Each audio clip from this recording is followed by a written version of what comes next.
Hello बच्चा buddy, welcome to my YouTube channel. मैं कैलाश शर्मा आज आप लोगों के लिए फिर से लेके आया हूं बच्चों 10 one of the most relevant PYQs on the rotational motion. क्या है बच्चों आज के पीवाईक्यूज, करना स्टार्ट करते हैं। अगर आप लोगों ने अभी तक क्रैश कोर्स के लिए ज्वाइन नहीं किया है बच्चों, तो क्रैश कोर्स के लिए ज्वाइन करना मत भूलिएगा। जेई मेन और जेई एडवांस का क्रैश कोर्स बच्चों हमारी ऐप पे लॉन्च हो चुका है। ऐप की लिंक नीचे डिस्क्रिप्शन में दे रखी है और साथ ही साथ बच्चों ये सारे के सारे पीवाईक्यूज एक ही पीडीएफ में अगर आपको डाउनलोड करने हैं तो बच्चों नीचे डिस्क्रिप्शन में जाके लिंक जरूर चेक करना। चलिए बच्चों स्टार्ट करते हैं। आज के हमारे क्या है 10 क्वेश्चंस। पहला question, a particle of mass m is projected with a velocity u making an angle 30 degree with the horizontal. The magnitude of the angular momentum of the projectile about the point of projection when the particle is at the maximum height. बहुत ही amazing सा question है बच्चों। ये दो बार आया है बच्चों ना, ये पहले एक न्यूमेरिकल वैल्यू टाइप में भी आया है। ठीक है, क्या हो रहा है बच्चों, यहाँ पे एक पार्टिकल को आपने u स्पीड से प्रोजेक्ट कर दिया। कितनी किस एंगल पे प्रोजेक्ट किया है? At an angle of 30 degree. ठीक है, तो ये u स्पीड हो गई, ये एंगल बच्चों 30 डिग्री के बराबर हो गया। ये प्रोजेक्टाइल ऐसे करके बच्चों यहाँ पे कहीं गिर जाएगा। ठीक है भाई, जब ये हाईएस्ट पॉइंट पे होगा तो it will be moving in the horizontal direction only, है ना। हॉरिजॉन्टल डायरेक्शन में कितनी वेलोसिटी से मूव कर रहा होगा? u cos थीटा से, मतलब u cos 30 से मूव कर रहा होगा। cos 30 बच्चों √3/2 के बराबर होता है, √3u डिवाइडेड बाई 2 के बराबर आ जाएगा। ये हो गया। ये जो हाइट है ना बच्चों, ये एच मैक्स का काम करेगी। आप बोलोगे यस सर, ये एच मैक्स हो गया। अब हम करेंगे क्या बच्चों कि हम इस वाली लाइन को, इसकी जो वेलोसिटी वाली लाइन है ना, उसको कर देंगे एक्सटेंड और यहां से डाल देंगे बच्चों परपेंडिकुलर। मुझे एंगुलर मोमेंटम बताना है बच्चों इस वाले पॉइंट के अबाउट। ये जो आर परपेंडिकुलर होगा बच्चों, ये एच मैक्स के बराबर होगा यहाँ पे। ठीक है, ओके, तो यहां से बच्चों हमारे पास आ जाएगा angular momentum about O will be equal to m r vector cross b vector होता है। ठीक है, आर वेक्टर होता है बच्चों जिस पॉइंट पे पार्टिकल है ना उसका पोजीशन वेक्टर, मतलब आर वेक्टर बच्चों ये होगा और बी वेक्टर तो हमें यहाँ पे दे ही रखा है। ठीक है, लेकिन बच्चों इसको लिखने का एक और तरीका होता है कि एंगुलर मोमेंटम को आप ऐसे भी लिख सकते हो, m into r perpendicular into v के बराबर। वेलोसिटी वाली लाइन को बढ़ा दो, उसकी जो परपेंडिकुलर डिस्टेंस होगी ना बच्चों पॉइंट से जिसके अबाउट आप एंगुलर मोमेंटम कैलकुलेट करना चाहते हो, परपेंडिकुलर डिस्टेंस इनटू वी कर दो, तो एंगुलर मोमेंटम अबाउट ओ जो आ जाएगा ना बच्चों, एम कितना दे रखा है? नहीं दे रखा। आर परपेंडिकुलर बच्चों एच मैक्स के बराबर होगा। ठीक है, दैट इनटू वी, वी हो जाएगा बच्चों यहाँ पे √3u डिवाइडेड बाई 2 के बराबर, ये u है। ठीक है, ओके। एच मैक्स की वैल्यू क्या होगी बच्चों? एच मैक्स की वैल्यू आप पुट कर देना, तो एंगुलर मोमेंटम अबाउट ओ जो आ जाएगा वो m u square sine square 30 divided by 2g। ठीक है, that into √3u divided by 2। तो एंगुलर मोमेंटम अबाउट ओ जो आ जाएगा बच्चों वो हमारे पास आ जाएगा साइन स्क्वायर 30 बच्चों 1/4 के बराबर हो जाएगा। 4 चौक 16 mu³ डिवाइडेड बाई ऊपर √3 भी आ रहा होगा डिवाइड बाई 16 g के बराबर हमारे पास आंसर आ रहा होगा। तो √3 mu² डिवाइड बाई 16g बच्चों हमारा आंसर आ जाएगा। बी ऑप्शन बच्चों करेक्ट ऑप्शन होगा। ठीक है, न्यूमेरिकल वैल्यू टाइप में सेम क्वेश्चन आया था। ठीक है, और शायद अलग पेपर में आया होगा। बी ऑप्शन बच्चों हमारा करेक्ट ऑप्शन आ गया। ऐसे क्वेश्चंस ध्यान में रखिए बच्चों, बहुत पूछे जाते हैं। As shown in the figure, a 70 kilogram garden roller is pushed with a force of 200 Newton at an angle of 30 degree. The normal force on the roller is, normal force की value बच्चों हमसे ये normal reaction on the roller, normal reaction की value बच्चों ये हमसे roller पे जो नॉर्मल रिएक्शन लग रहा होगा ना उसको पूछ रहे हैं। ठीक है, ओके। ये वाला क्वेश्चन, एक काम करो बच्चों, एक तो एफ का कंपोनेंट इधर की तरफ कर लेना, एक एफ का कंपोनेंट इधर की तरफ कर लेना, नीचे से नॉर्मल लग रहा होगा। ठीक है, और यहाँ पे बच्चों फ्रिक्शन भी लग रहा होगा, पीछे की तरफ फ्रिक्शन लग रहा होगा। रोलर को पुश कर रहे हो, ये तो इजी लग रहा है यार ये क्वेश्चन। एफ cos 30, 200 cos 30 इधर की तरफ आ जाएगा 100 √3 के बराबर। ये एफ साइन 30 बच्चों ये 100 के बराबर आ जाएगा। ये नॉर्मल रिएक्शन आ जाएगा। ठीक है, और फ्रिक्शन यहाँ पे आ जाएगा। अच्छा, इसका वेट भी तो होगा, इसका वेट बच्चों नीचे की तरफ, रोलर का मास 700 ग्राम है ना, तो 70 किलोग्राम है ना, तो 70 न्यूटन ये आ जाएगा। तो बच्चों इसके सेंटर ऑफ मास का एक्सेलरेशन इन वाई डायरेक्शन या वर्टिकल डायरेक्शन 0 ही रहेगा। सेंटर ऑफ मास थोड़ी ऊपर या नीचे जा रहा होगा। तो वर्टिकल डायरेक्शन में फोर्स बैलेंस कर देंगे, तो नॉर्मल माइनस का 100 माइनस का 700 इज इक्वल टू 0 आ जाएगा। नॉर्मल की वैल्यू बच्चों 800 न्यूटन के बराबर आ जाएगी। ये तो बहुत ही आसान क्वेश्चन था, क्या पूछ लिया इसमें, पता नहीं मैंने रोलिंग में क्यों रखा है इसको, मतलब रोटेशन में क्यों रखा। C option is the correct option. ठीक है, फ्रिक्शन रिएक्शन पूछते तो फिर भी अच्छा होता। A spherical shell of 1 kilogram in radius r is rolling with an angular velocity omega on the horizontal plane. The magnitude of the angular momentum of the shell about the origin O is। ये बच्चों similar type का question बच्चों ये 2 बार आया है। ठीक है, पता नहीं यार ये कहीं रिपीट तो नहीं हो गया है, चलो खैर कोई ना। ओ के अबाउट एंगुलर मोमेंटम, उसमें डायग्राम गलत था ना बच्चों, ये वाला क्वेश्चन था।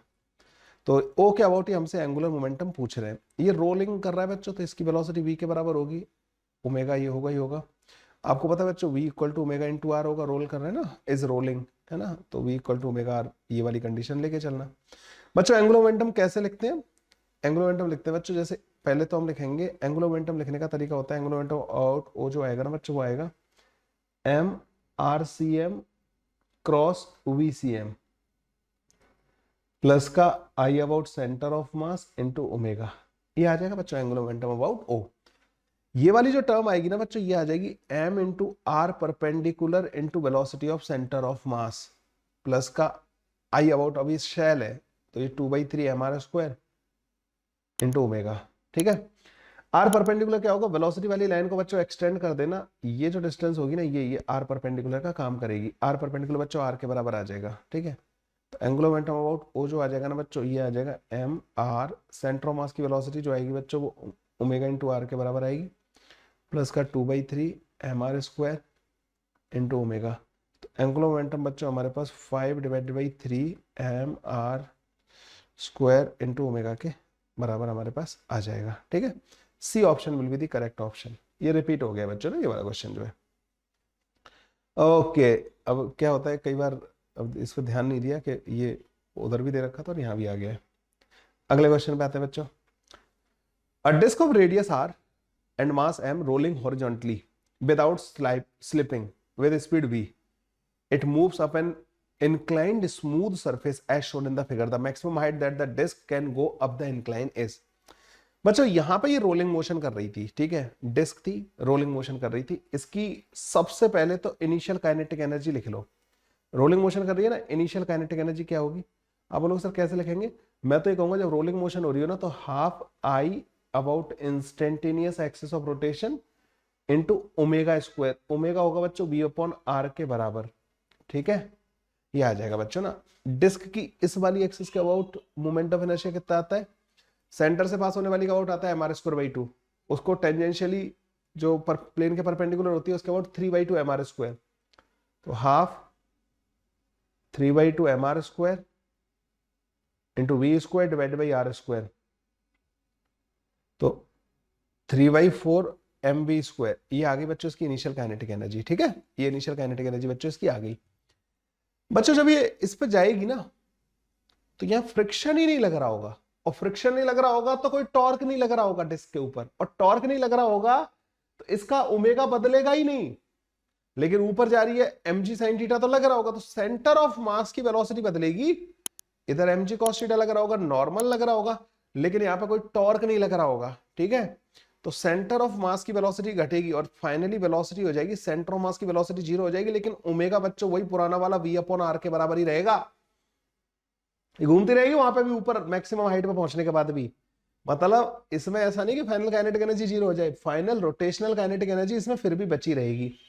तो बच्चों जो इसकी फाइनल काइनेटिक एनर्जी होगी ना, के फाइनल जो होगी वो half I about centre of mass into omega square के बराबर होगी। अब आप बोलोगे सर आप इंस्टेंटेनियस एक्सिस ऑफ रोटेशन के अबाउट नहीं लिख रहे, अब थोड़ी रोलिंग हो रही है, अब स्लिपिंग होना चालू हो गई होगी, जैसे इसमें चलना चालू करेगी ना स्लिप करेगी, और बोलोगे सर स्लिपिंग हो रही है तो फ्रिक्शन लेस बोला है ना उन्होंने सरफेस को, तो ये हो जाएगा half I about centre of मास कितना होता है बच्चों m r² डिवाइडेड बाई 2, और v की वैल्यू तो बच्चों तुम्हें पता है, ओमेगा की वैल्यू तो v अपॉन आर के बराबर है। ठीक है, ये यही वाला ओमेगा रहेगा, यहाँ वाला ओमेगा वहीं पूरा टाइम ओमेगा सेम रहेगा, ओमेगा को कोई चेंज करने के लिए कोई फ्रिक्शन आ ही नहीं रहा है, तो ये बच्चों mv² डिवाइडेड बाई 4 के बराबर रह जाएगी। ठीक है, तो अब हम लिख देंगे बच्चों इसको ऐसे लिख देंगे, k initial plus u initial is equal to k final plus का u final. Initial kinetic energy बच्चों 3/4 mv², पोटेंशियल 0 मान लेंगे ग्राउंड पे। के फाइनल बच्चों इसका आ जाएगा mv²/4 के बराबर। यू फाइनल बच्चों प्लस का mgh, mv²/2 के बराबर आ जाएगा। h जो है बच्चों वो v²/2g के बराबर आ जाएगा।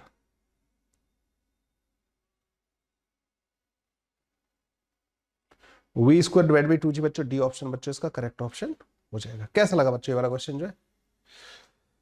ओके, अगले क्वेश्चन पे चलते हैं बच्चों। यहाँ पे A cylinder is rolling down an inclined plane of inclination 60 degree. Its acceleration during rolling down will be. Acceleration पूछा है बच्चों सिलेंडर का ना, ऊपर से स्लाइड करके आ रहा है, मतलब रोल करता हुआ आ रहा है, ठीक है। तो एक्सेलरेशन कैसे पता करते हैं बच्चों? एक्सेलरेशन जब पूछा होता है मतलब इसमें तो तुम्हें पता है रोलिंग में हर पॉइंट का एक्सेलरेशन अलग अलग होता है। तो they are basically asking the acceleration of the centre of mass.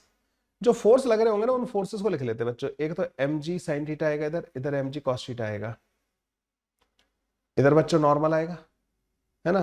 Friction भी आ रहा होगा यहाँ पे, ये फोर्सेस लग रहे होंगे बच्चों ना यहाँ पे। इस पे पहले तो सारे के सारे फोर्सेस ये लग रहे होंगे। ये फ्रिक्शन स्टैटिक होगा, रोलिंग हो रही है, नॉर्मल आ जाएगा, mg cos थीटा आ जाएगा, ये बच्चों mg sin थीटा आ जाएगा। अब ये जो लोवेस्ट पॉइंट है ना बच्चों, ये वाला पॉइंट, इसके अबाउट तुम्हें पता है कि इंस्टेंटेनियस एक्सिस ऑफ रोटेशन होगा, ये रोलिंग हो रही है ना। तो टॉर्क लिखोगे बच्चों इसके अबाउट। तो देखो नॉर्मल फ्रिक्शन और mg cos थीटा का तो टॉर्क आएगा नहीं, ओनली mg sin थीटा का टॉर्क आएगा। तो mg sin थीटा इंटू आर, ये हो गया टॉर्क mg sin थीटा का। सिलेंडर है, सिलेंडर की इस एक्सिस का मोमेंट ऑफ इनर्शिया क्या होता है? सेंटर ऑफ मास के अबाउट होता है mr²/2, उसको पैरेलली शिफ्ट कर देना mr², दैट इनटू अल्फा, ठीक है, ये आ जाएगा। तो अल्फा की वैल्यू जो आएगी ना बच्चों 2g sin theta, 2g sin theta divide by 3r के बराबर आ जाएगी बच्चों अल्फा की वैल्यू, ठीक है। अल्फा इतना आ गया। तो सेंटर ऑफ मास का एक्सेलरेशन अल्फा इंटू आर के बराबर होता है। तो सेंटर का एक्सेलरेशन जो है 2g sin theta divide by 3 के बराबर आ रहा होगा। थीटा की वैल्यू कितनी है? 60 डिग्री, तो √3/2, तो ये आ जाएगा g डिवाइड बाई √3 के बराबर, मतलब 10 डिवाइडेड बाई √3 के बराबर। तो ये यहाँ पे बच्चों 10 आंसर आ जाएगा। देखो ये आंसर आ रहा है, ऐसे हो जाएगा बच्चों ये वाला क्वेश्चन हमारा सॉल्व। अगले क्वेश्चन पे आते हैं। A particle of mass 100 gram is projected at t equal to 0 with 20 meter per second at an angle of 45 degree. The horizontal as shown in the figure. The magnitude of the angular momentum of the particle about the starting point at time t equal to 2 second. 2 second में बात कर रहे हैं। इस found to be root के अंदर k, the value of k is. मुझे ऐसा लग रहा है जब आप लोगों ने इसका आर वेक्टर वगैरह फाइंड किया होगा और उस तरीके से अगर आपने इसको सॉल्व करने की कोशिश की होगी, बहुत ही डिफिकल्ट हो गया होगा ये वाला क्वेश्चन। इसका टाइम ऑफ फ्लाइट क्या होगा बच्चों? 2 × 2u sin theta divided by g, तो 2√2 सेकंड के बराबर है ना। ओके, खैर इस वाले क्वेश्चन को बच्चों, ये बहुत ही एक स्पेशल क्वेश्चन है, बहुत ही अच्छा वाला क्वेश्चन है। आप लोगों को पता है कि जो टॉर्क होता है ना बच्चों किसी पॉइंट के अबाउट, वो dl/dt के बराबर होता है, ठीक है। अब ओ वाले पॉइंट के अबाउट अगर आप टॉर्क लिखोगे, जब ये कहीं पे भी होगा तो mg लग रहा होगा ऐसे करके ना इस पे नीचे की तरफ, ठीक है। और ये डिस्टेंस होती है बच्चों u/√2 इंटू टी के बराबर। एक्स कोऑर्डिनेट तो बच्चों x component of the velocity into time के बराबर होगा। तो जो इस पे टॉर्क लग रहा होगा ना बच्चों किसी भी टाइम पे, वो होगा mg u into T divided by √2 के बराबर। टॉर्क बच्चों फंक्शन ऑफ टाइम आ जाएगा, बस इसको dl/dt कर देना बच्चों, mg u divide by √2 into T into dt, इसको इंटीग्रेट कर देना। एंगुलर मोमेंटम स्टार्टिंग में 0 है, t इक्वल टू 0 पर 0 और 2 सेकंड पे हमें पूछा है एंगुलर मोमेंटम। तो एंगुलर मोमेंटम आ जाएगा बच्चों m जो कि 0.1 के बराबर दे रखा है, g जो कि 10 के बराबर दे रखा है, u जो कि 20 के बराबर दे रखा है, डिवाइडेड बाई √2। ओके, t का स्क्वायर डिवाइडेड बाई 2, तो 2 का स्क्वायर डिवाइडेड बाई 2, ये आ जाएगा हमारे पास, इससे कट जाएगा। तो हमारे पास ऊपर बचेगा बच्चों, ये तो हट जाएगा 40 डिवाइडेड बाई 10, तो ये बचेगा 20√2, जिसको हम अंदर ले जाके 800 लिख देंगे 20√2 को ना। और बच्चों इसका आंसर जो k की वैल्यू है ना वो 800 के बराबर आ जाएगी। ये एक ऐसा क्वेश्चन है जिसको मैं हमेशा कवर करना पसंद करता हूं, ठीक है। ये बढ़िया क्वेश्चन है। ऐसे क्वेश्चन जिनमें मतलब तुम जो है अब इसमें इसमें तुम उस वाले मेथड से मत जाना, एम आर क्रॉस बी वाले से। जब भी टाइम पे पूछे ना बच्चों प्रोजेक्टाइल वाले केस में, इसके बारे में सोचना कि एंगुलर मोमेंटम का जो रेट ऑफ चेंज होता है वही तो टॉर्क होता है। तो टॉर्क हम बड़े आराम से इस वाले केस में लिख सकते हैं, फंक्शन ऑफ टाइम ना। टॉर्क जो होगा बच्चों mg की वजह से आएगा, mg का जो परपेंडिकुलर डिस्टेंस होगा वो एक्स कोऑर्डिनेट के बराबर होगा, x coordinate ux into time के बराबर होता है, बस काम खत्म हो जाएगा। बहुत ही प्यारा कॉन्सेप्ट है इसमें ना। A thin uniform rod of length 2 meter, cross section area A and density D is rotated about an axis through center and perpendicular to the length with the angular velocity omega. If value of omega in terms of its rotational kinetic energy is this, then the value of E is. एक rod है बच्चों, easy है, ज्यादा कुछ है नहीं इस question में ना। एक रॉड है बच्चों, जैसे आप ऐसे इसके मिड पॉइंट से पास होने वाली एक्सिस का आप इसको रोटेट करा रहे हो, ठीक है, ओमेगा एंगुलर वेलोसिटी से। रॉड की लेंथ कितनी है बच्चों, 2 मीटर के बराबर, क्रॉस सेक्शन एरिया ए के बराबर दे रखा है, डेंसिटी डी के बराबर दे रखी है, ठीक है। Rotated about axis through the centre perpendicular to its length, angular velocity omega है। तो एनर्जी जो है ना बच्चों, उसकी रोटेशनल काइनेटिक एनर्जी जो होगी, ई जो होगा वो हाफ आई, आई कितना होगा बच्चों, एम, एम होगा density into area into length, m l का स्क्वायर डिवाइडेड बाई 12, ये हो गया आई, आई होगा m l square divided by 12 into omega square, ठीक है। ये बन गया, ये 3 आ जाएगा बच्चों यहाँ पे हमारे पास। तो ओमेगा की जो वैल्यू आएगी ना, ओमेगा स्क्वायर जो आएगा, ये भी काट देंगे यहाँ से ना, तो 3e divided by D into A के बराबर आ जाएगा। तो ओमेगा आ जाएगा बच्चों रूट के अंदर 3e डिवाइडेड बाई, तो अल्फा की वैल्यू बच्चों 3 के बराबर आ रही होगी, and this will be the answer.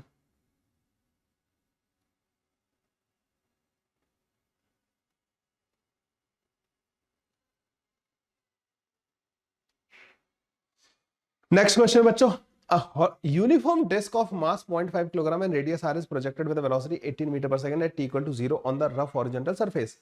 t equal to 0 पे 0.5 किलोग्राम की डिस्क को 18 मीटर पर सेकंड की स्पीड से फेंक दिया। It start off with a purely sliding motion at t equal to 0. After 2 seconds, it acquire a purely rolling motion. The total kinetic energy of the disk after 2 seconds will be. तो इसमें time देने की जरूरत ही नहीं थी इस वाले question में ना। इस टाइप के क्वेश्चन में बच्चों हम क्या करते हैं, यहाँ पे हम एक पॉइंट ओ मान लेते हैं, mg ऐसे लग रहा होगा, नॉर्मल ऐसे लग रहा होगा, फ्रिक्शन ऐसे लग रहा होगा। अगर आप देखो बच्चों तो यहां पे नॉर्मल जो होगा ना वो mg के बराबर होगा। अगर मैं ओ वाले पॉइंट का अबाउट टॉर्क देखूं ना बच्चों तो वही 0 आएगा। आप बोलोगे कैसे 0 आया सर, देखो फ्रिक्शन तो ओ से पास हो रहा है तो उसका टॉर्क नहीं आएगा। नॉर्मल mg के बराबर है, नॉर्मल का टॉर्क बाहर की तरफ आएगा तो mg का अंदर की तरफ आएगा, तो उनका टॉर्क भी 0 आ जाएगा। मतलब ओ के अबाउट एंगुलर मोमेंटम क्या रहेगा बच्चों, कंजर्व रहेगा। Okay about initial angular momentum क्या था, इनिशियल इसके पास कोई ओमेगा नहीं है, सेंट्रोमास का ये घूम नहीं रही है, तो बस एक सेंट्रोमास वाला लिखेंगे अपन जो है। ये एंगुलर मोमेंटम अगर नहीं आता है बच्चों, क्रैश कोर्स में ज्वाइन कर लो, क्रैश कोर्स डिस्क्रिप्शन में लिंक दे रखी है, एंगुलर मोमेंटम सब कुछ बहुत डिटेल में वहां पे समझाऊंगा आपको। अब जैसे सेंट्रोमास वाली वेलोसिटी वाली लाइन को ऐसे बढ़ा लो तो ये एम, एम जो 1/2 के बराबर दे रखा है, आर परपेंडिकुलर बच्चों आर के बराबर आ जाएगा, आर कितना दे रखा है इसका पता नहीं, v जो है बच्चों 18 के बराबर दे रखा है, ये हो जाएगा इसका इनिशियल एंगुलर मोमेंटम। बाद में क्या होगा बच्चों, ये v से जाने लगेगा और ऐसे ओमेगा से घूमने लगेगा।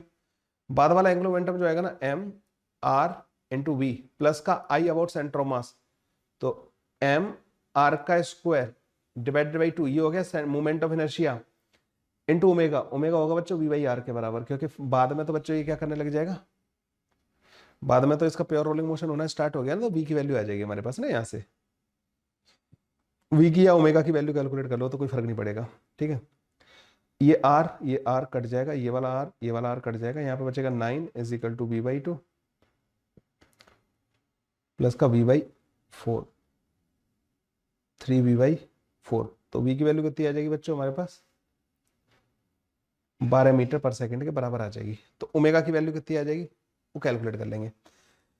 टोटल काइनेटिक एनर्जी पूछिए बच्चों जब ये प्योर रोलिंग मोशन होने लगेगी, ठीक है। फाइनल काइनेटिक एनर्जी पूछिए तो इसको क्या मैं half I about instantaneous axis of rotation into omega square से लिख सकता हूँ इस वाले पॉइंट का अबाउट, क्योंकि प्योर रोलिंग मोशन हो रही है, स्लिपिंग में नहीं कर सकता मैं ये ना, तो ये आ जाएगा हाफ आई, आई इसके अबाउट कितना आता है बच्चों 3/2 m, m बच्चों 1/2 के बराबर है, आर का स्क्वायर, 3/2 mr² होता है बच्चों इस वाली एक्सिस का moment of inertia. Omega omega हो जाएगा बच्चों v डिवाइडेड बाई आर के बराबर, और उसका कर देंगे स्क्वायर। आर से बच्चों आर कट जाएगा, यहाँ पे 12 36 एक मिनट ना, ये जो 12, इसको एक काम करो, 1 2 3 इनको काट दो, तो 12 इंटू 3 तो 6 इंटू 3 18, ये 18 बचेगा, 18 3 54, 54 के बराबर बच्चों हमारे पास आंसर आ रहा होगा। ठीक है, 54 joule is the correct answer. 54 joule के बराबर बच्चों इसका आंसर आ जाएगा। बस इतना करना था। एंगुलर मोमेंटम कैसे लिखते हैं बच्चों किसी पॉइंट के about? Angular momentum of centre of mass about O plus angular momentum about centre of mass. ठीक है, ये लिखते हैं। सेंटर ऑफ मास को एक पार्टिकल की तरह उसका एंगुलर मोमेंटम लिख दो, फिर angular momentum about centre of मास उसका प्योर रोटेशन मान के उसका लिख दो I × ओमेगा। ठीक है, डायरेक्शन वायरेक्शन इन पर और काम करने की जरूरत है बच्चों एंगुलर मोमेंटम वाले पे। ठीक है, ओके, अगले वाले बाजू बच्चों। A solid sphere of mass 2 kg is making pure rolling on a horizontal surface with kinetic energy 2240 joule. The velocity of the center of mass of the sphere will be. Center of mass की बच्चों velocity पूछी इन्होंने। Solid sphere है 2 kilogram का, making pure rolling motion कर रहा है। ठीक है, प्योर रोलिंग मोशन जब कर रहा होता है बच्चों तो क्या होता है, एक मिनट, ये ऐसे करके बच्चों प्योर रोलिंग मोशन कर रहा है, वो भी वेलोसिटी ओमेगा एंगुलर वेलोसिटी। ठीक है, इसका जो काइनेट टोटल एनर्जी होता है ना वो half I about instantaneous axis of rotation into omega square के बराबर होता है, जो कि इन्होंने दे रखा है 2240 जूल के बराबर। हाफ आई अबाउट इस वाली एक्सिस का मोमेंट ऑफ इनर्शिया क्या होगा बच्चों? 2/5 mr², ये सेंटर ऑफ मास के अबाउट होगा, प्लस mr² कर देना, पैरेलल एक्सिस थ्योरम लगा दिया अपन ने, this into omega square is equal to 2240, ये बन गया हमारे पास, है ना। ओके, तो ये 7/10 mr² इंटू ओमेगा स्क्वायर बन जाएगा हमारे पास 2240 के बराबर। अच्छा, सेंटर ऑफ मास की जो वेलोसिटी होगी वो ओमेगा इंटू आर के बराबर होगी, प्योर रोलिंग मोशन हो रहा है, तो यहाँ पे वी स्क्वायर लिख देना, तो v square is equal to 2240 into 10 divided by 7 into m. M कितना बच्चों? 2 के बराबर, 7 21 14, ये कितना हो जाएगा बच्चों? 160। तो v की वैल्यू बच्चों आ रही होगी 40 मीटर पर सेकंड के बराबर। लो जी, हो गया आंसर, है ना। ऐसा हो जाएगा सॉल्व।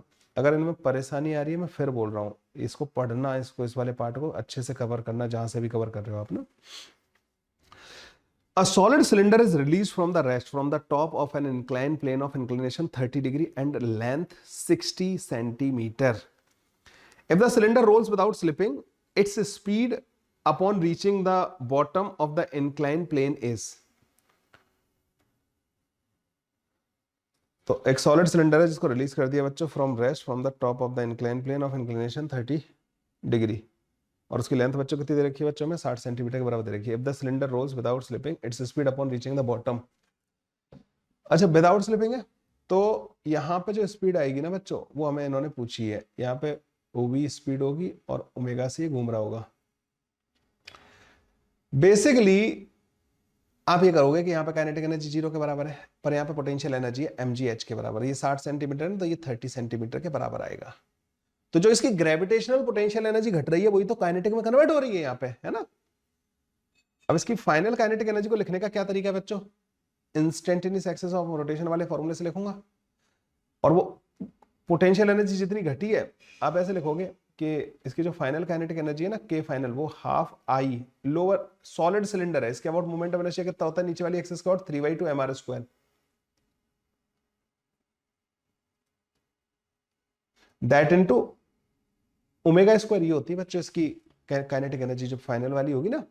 अच्छा, यहाँ पे एक चीज और रखना, v equal to omega into r होगा। ओके, तो फाइनल काइनेटिक एनर्जी जो आ रही है ना बच्चों वो हमारे पास 3/4 mv² के बराबर आ जाएगी। 3/4 mv² के बराबर हमारे पास फाइनल वाली काइनेटिक एनर्जी आ गई। ये जो एनर्जी है बच्चों ये mgh के बराबर होगी, h बोले तो 0.3 के बराबर होगी, है ना। g और 0.3 को उड़ा देना 3 से, ठीक है, और m को उड़ा देना बच्चों इससे, तो v² जो आ जाएगा ना बच्चों इसका